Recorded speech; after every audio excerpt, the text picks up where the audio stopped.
Good morning, everyone. Today I'm presenting on behalf of Medicine One under the topic of Expect the Unexpected.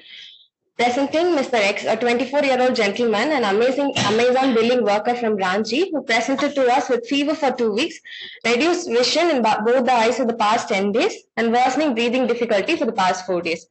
So on 27th of March, he had underwent a balloon mitral valvotomy for rheumatic heart disease, a severe mitral stenosis, in a hospital in Ranchi. And post of day one, he was discharged. On the way home, he started having high-grade fever with chills, not associated with any rigors, and he had consulted a local doctor who had issued him an antipyretic, and the fever had subsided within 2 hours. And he continued to have high-grade fever spikes at home. Day 5, he started having blurring of vision in the left eye with reduced vision.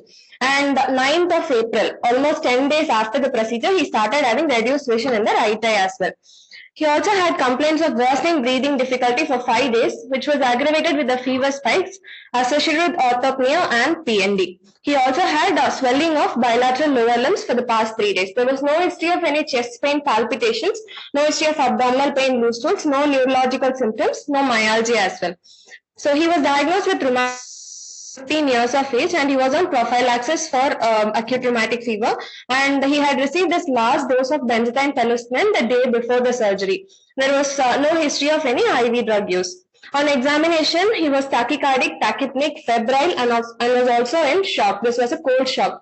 And on examination, he had pallor, bilateral pitting pedal edema with elevated JVP, and bilateral subconjunctival hemorrhage was present. Systemic examination, cardiovascular system had revealed a gallop rhythm with a loud P2 and a pansystolic murmur at the mitral area with radiation to the axilla. CNS examination at presentation was normal. And per abdomen, it was soft, there was no free fluid, no hepatosplenomegaly. Respiratory system examination had revealed bilateral crepitations in the intraaxillary and infrascapular regions. Fundus examination of the right eye had shown a pale disc with a cherry red spot suggesting a CRAO, and left eye had shown few retinal hemorrhages.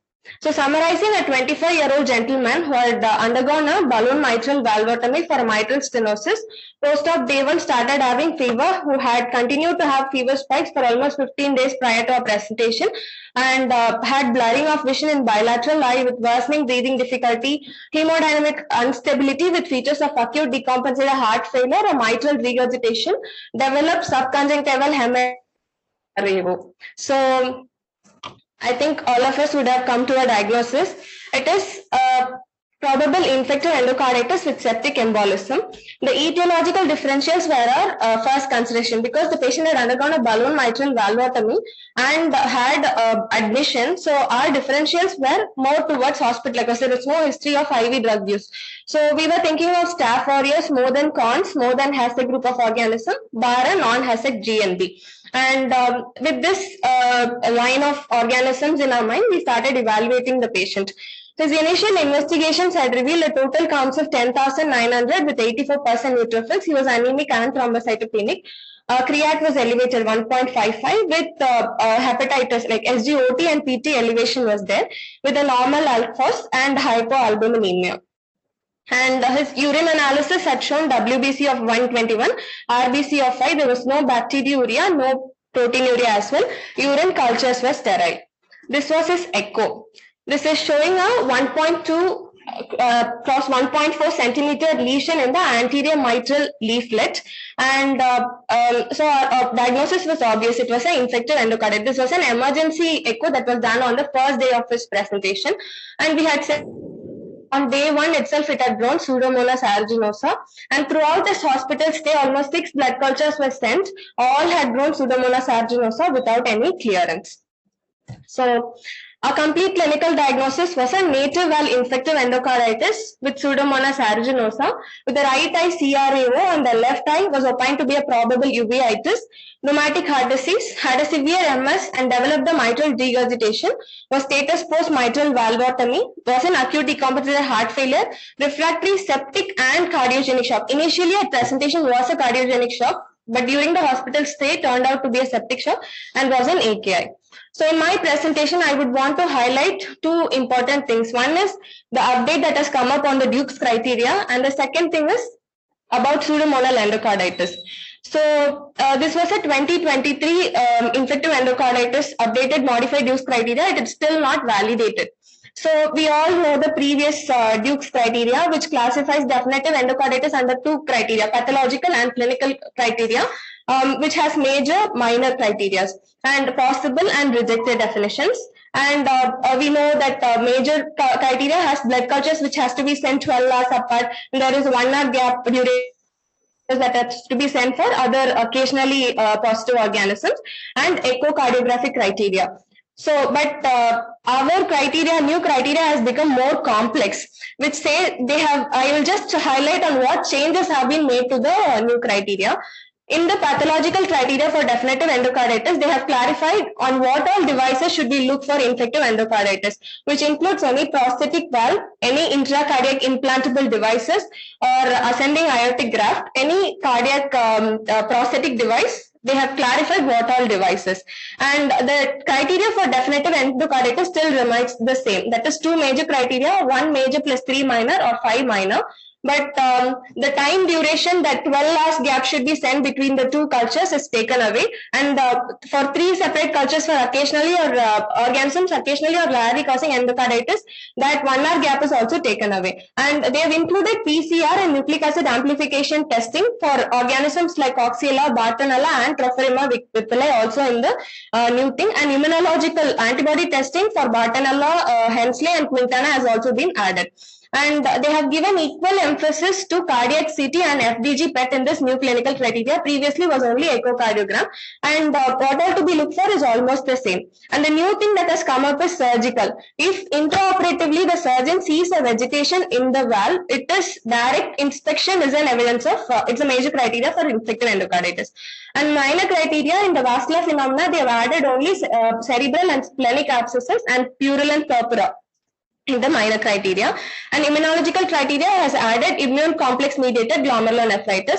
And in microbiological evidence, as I had already mentioned, PCR and nucleic acid amplification testing has been added. And imaging criteria, they have told FDG PET positivity within 3 months of implantation of prosthetic device is also considered as a minor criteria.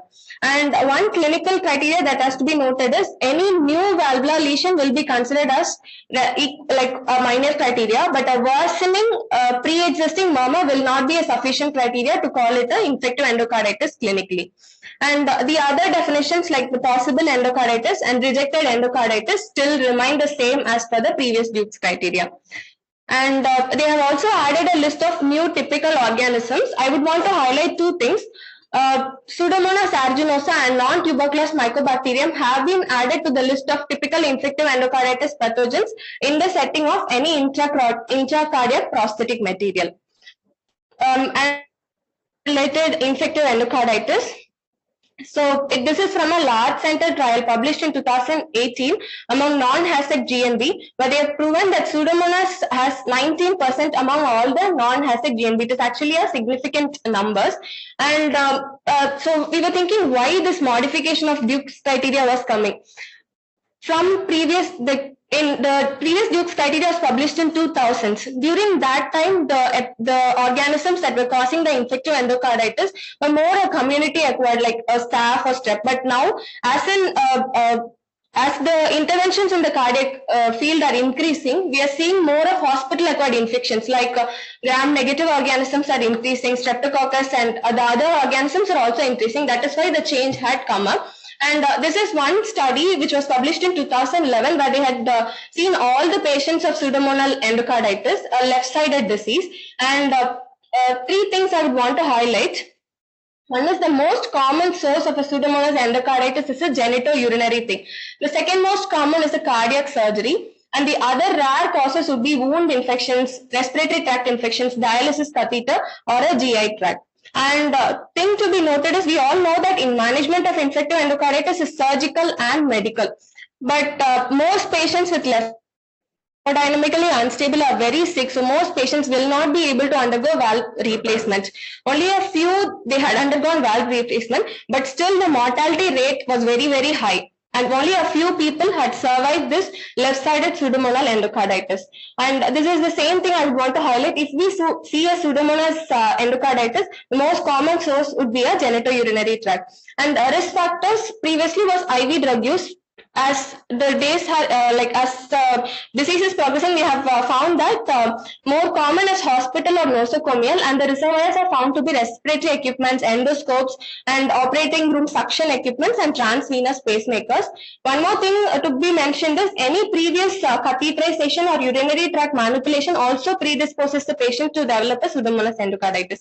And the complication, as we know, heart failure and large vessel arterial emboli can occur. Cerebritis, brain abscesses, and myocardic aneurysms can also occur.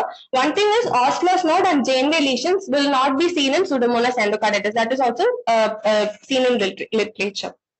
And there are 5 case reports totally after a balloon mitral valvotomy presenting as an infective endocarditis. 2 are from India, one is from Scandinavia and one is from Korea. But this Indian study, which is published from Maharashtra in 1991, they have not mentioned what organisms they have isolated. But all the 3 patients had died, despite one getting a surgical management as well. The other study is from KEM Hospital, Mumbai, where they have also studied infective endocarditis post balloon mitral valvotomy in a this was in a 45-year-old lady who had gone Pseudomonas aeruginosa. She also, despite giving treatment, adequate treatment, had died of sepsis. The Scandinavian study and Korean study, only abstracts are available. They had also mentioned that both their patients had died. And the Korean study did not mention what organism they had isolated. The Scandinavian study had a fungal growth on the candida had grown on the prosthetic valve. Management, surgery plus medical management is the the key cornerstone, and only with surgery and medical management are the chances of survival better. And we may think that there may be peak levels of antibiotics in the serum, but literature says that it might not be sufficient for the resolution of infection, and maintaining an MIC of at least 4 to 5 times the upper limit might be essential for clearance of this organism. And duration, we know it's for 6 weeks. And initial antibiotic therapy empirically should be anti-pseudomonal penicillin, meropenem or imipenem with an aminoglycoside. And best outcomes are achieved only when surgical and medical management are combined. In our patient, when throughout this hospital stay, with the failure, he used to with CPAP support and all, he used to improve. But then again, he used to worsen. So there were multiple episodes of improvement and worsening. Suddenly, one day, he had an altered sensorium. MRI done showed scattered foci of acute and subacute infarct in bilateral cerebral hemispheres. We had treated him initially on meropenem and vancomycin, but once the susceptibility came up, we had changed it to cefepime and amikacin, anti-pseudomonal penicillin with aminoglycoside. And surgery was not feasible because the patient was very sick. Despite our maximum measures, the patient had succumbed to death. This again highlights that how fatal the disease is. Thank you.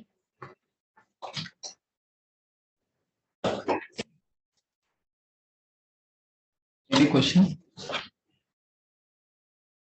He had a BMV on 27th of March. He started having fever within a day 1, sir. Post-op day 1. So the BMV was, where was the BMV done? Ranchi, sir. The same day he had fever. Next day, sir. Afternoon. So the susceptibility report of this will not be.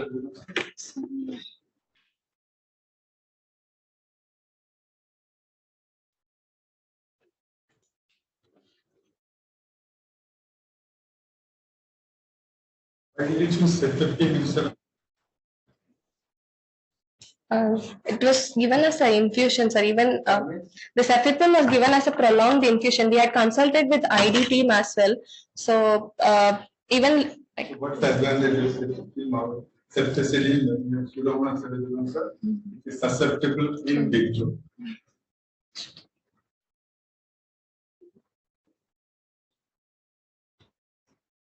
And what's your data on combination therapy when it is susceptible in vitro? So the our Harrison also mentioned saying anti-pseudomonal with aminoglycoside as effective even if it is susceptible. Do we have data that it changes the outcome? I'll read upon sir. What also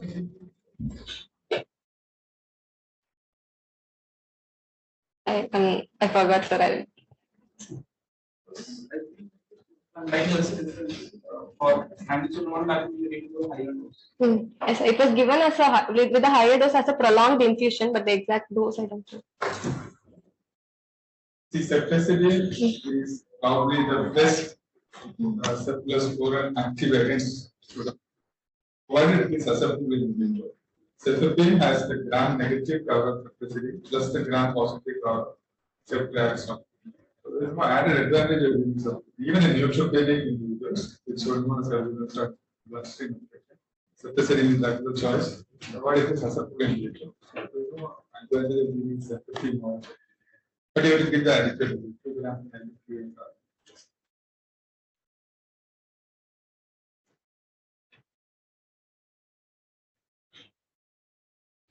Yeah, thank you. We'll move on to the next one.